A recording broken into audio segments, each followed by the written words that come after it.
E noi torniamo in diretta ancora. Buongiorno, buona mattina. Come ogni giorno, puntuali, l'appuntamento speciale dedicato ai sindaci del nostro territorio.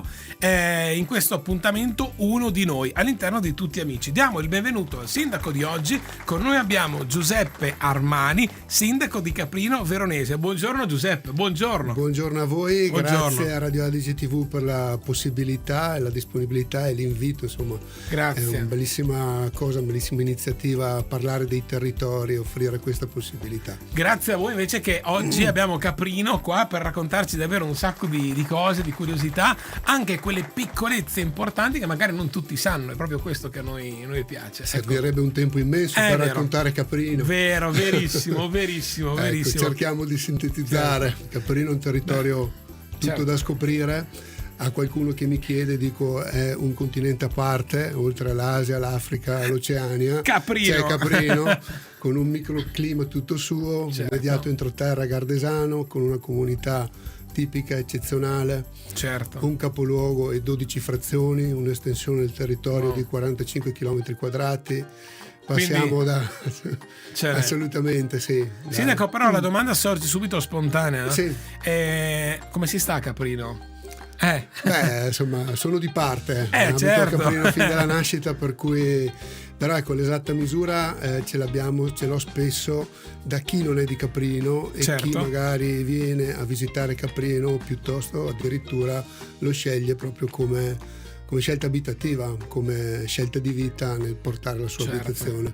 Per cui a volte queste persone ci danno l'esatta misura di vivere in un territorio veramente splendido. Ecco, allora sappiamo che a Caprino e ovviamente in tutte le sue frazioni chiaramente ci sono molte feste, eventi, poi insomma magari citarli tutti non è neanche semplice in questo momento, però sono tanti gli eventi. Ecco, a Caprino in questo caso qual è uno degli eventi, insomma, o un paio di eventi principali che vediamo durante l'anno? Allora, Caprino è una comunità molto vivace, quindi di eventi ce ne sono, di cose ce ne sono, viste anche la molteplicità di frazioni, quasi tutte le settimane. Se dobbiamo dire l'evento tipico, quello tradizionale, è la Fiera Montebaldina, che di solito è fine luglio, inizio agosto, e la festa in effetti è quella del 2 agosto, chiamata il 2 agosto, festa degli uomini, ma che si ricollega anche comunque a una tradizione religiosa che è quella del Perdon d'Assisi. L'altra festa importante che negli ultimi anni ha richiamato tante persone a Caprino è la festa del tartufo, che invece si svolge a fine agosto, inizio di settembre, di solito l'ultimo di agosto o il primo di settembre, e anche questo è un appuntamento molto, molto sentito e molto partecipato, non solo dalla gente del posto, chiaramente richiama tante persone e cultori di questo frutto della terra. Ma di fatti, visto che stiamo già entrando anche nel vivo a citare dei prodotti anche importanti locali, no? Ma quando io verrò a Caprino presto, qual è un piatto? Qua ovviamente è qui la difficoltà. Facciamo due 2/3. Qual è un piatto tipico che il sindaco di Caprino mi consiglia di mangiare? Allora, il sindaco di Caprino è un buon gustaio, e qua siamo a posto. Questo è importante. È una buona forchetta, quindi c'è un po' di difficoltà. C'è un po' di difficoltà. Diciamo, la cucina è quella tradizionale veneta, necessariamente. È evidente che il tartufo negli ultimi anni ha preso piede proprio con questo tartufo nero del Montebaldo, e quindi l'abbinamento con tutta una serie di pietanze è, molto sentito, molto gradito, e quindi viene c'è da sbizzarrirsi. Però il territorio offre anche tutta una serie di altri prodotti. È un territorio che produce vino, ci sono 7 cantine, tra cui anche cantine che producono il vino di montagna. C'è l'olio, i piccoli frutti, aziende che portano i piccoli frutti, le castagne. Ecco, un mio consigliere in campagna elettorale diceva che viene bene tutto a Caprino, anche i sassi, abbiamo delle carve di marmo rosso. Ma è fantastico questo. Questo è un prodotto anche questo del territorio. Ecco, mamma mia, davvero difficile da gustare, ma da apprezzare sicuramente sì, quello sicuramente sì. Nel frattempo io, per chi ci guarda, anche ho scritto tartufo di Caprino, però niente, c'è imbarazzo della scelta qua. Abbiamo già visto l'orario, viene appetito, quindi ancora di più adesso. Sindaco, altra curiosità, sempre quando verrò a Caprino a trovarla. Allora, Sì. so che avete tanti luoghi importanti, però qual è uno dei suoi posti del cuore? Qual è un posto dove porterebbe o consiglierebbe assolutamente di ammirare? Beh, allora, Caprino è ricco di cultura, tradizione, storia.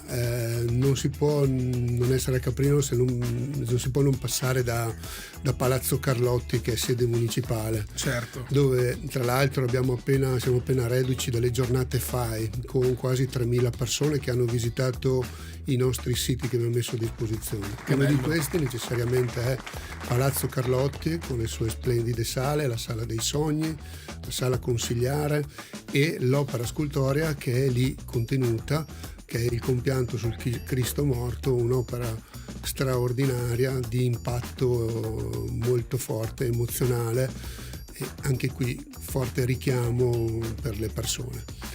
Poi non lo so, ci sono tantissime, come dicevo prima, frazioni che fanno di Caprino quasi una confederazione di stati o di frazioni, se mi passate il termine. Certo. Quindi sono dei borghi tipici. Va ricordato assolutamente Spiazzi, che diciamo è la meta anche forse più turistica, proprio perché è la porta d'ingresso all'ardito santuario della Madonna della Corona, meta di pellegrinaggi da tutto il mondo. Già. Poi insomma nel web si possono vedere video pazzeschi davvero, che ancora ti lasciano, pur per chi ovviamente lo conosce, ti lasciano proprio sempre con il fiatorino. Certo, assolutamente. Poi abbiamo l'albero monumentale del platano, il platano dei 100 bersaglieri, anche questo veramente un sito da visitare. Bellissimo. Oppure abbiamo la Valle del Torrente Tasso, dove ogni 2 anni si tiene una mostra espositiva, che è veramente un sito anche abbastanza non tanto conosciuto, ma che ha una bellezza straordinaria come paesaggio.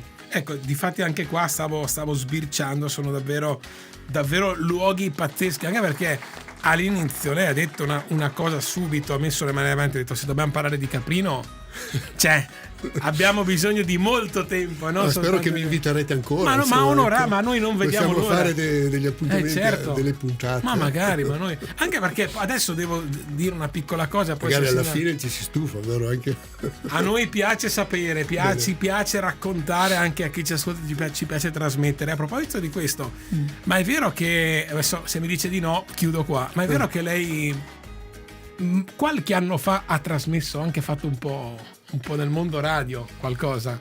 Ma sì, è stata una piccola, certo. una piccola esperienza. Certo. Sì, avevo fatto il corrispondente sportivo per un giornale qui, nell'ambito del calcio, negli anni universitari, ed era l'epoca dei primi telefonini. Che bello! E quindi con una radio locale ci si collegava, si dava questa impressione di diretta dai campi della provincia. Quindi anche io ho avuto una piccola esperienza radiofonica che mi ha fatto capire che non era il mio lavoro. No, non è vero, è bravissimo. No, anzi, a proposito di questo, perché chiaramente si è parlato tanto di calcio, di sport, di storia, ma quest'anno andiamo così un po' anche in chiusura. Quest'anno Radio Adige festeggia i suoi 50 anni e, collegandomi proprio al mondo sport, ce l'ha un ricordo suo particolare di Radio Adige, della Radio Adige storica, ecco. Beh, Radio Adige voglio dire, è sicuramente un qualcosa che rimane nella memoria dei veronesi. Nella mia memoria io ho i primi anni 80, gli anni dello scudetto del Verona, per cui ricordo benissimo le radiocronache di Puliero alla radio.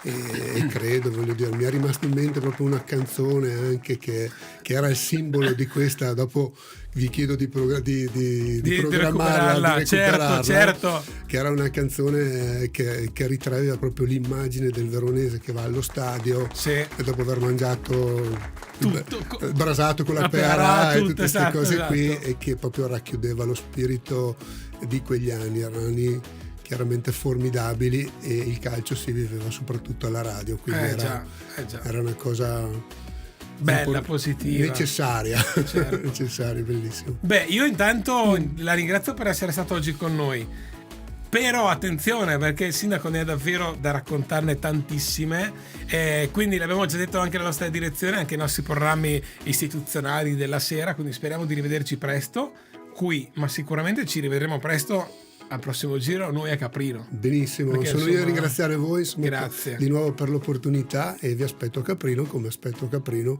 tutti gli ascoltatori di Radio Adige, insomma. Certo che sì. Grazie mille, grazie a Giuseppe Armani, sindaco di Caprino Veronese. Grazie mille, grazie sindaco, grazie. Noi continuiamo la giornata, ancora musica in questa mattinata, state con noi, un po' di musica, ci risentiamo tra pochissimo, state lì.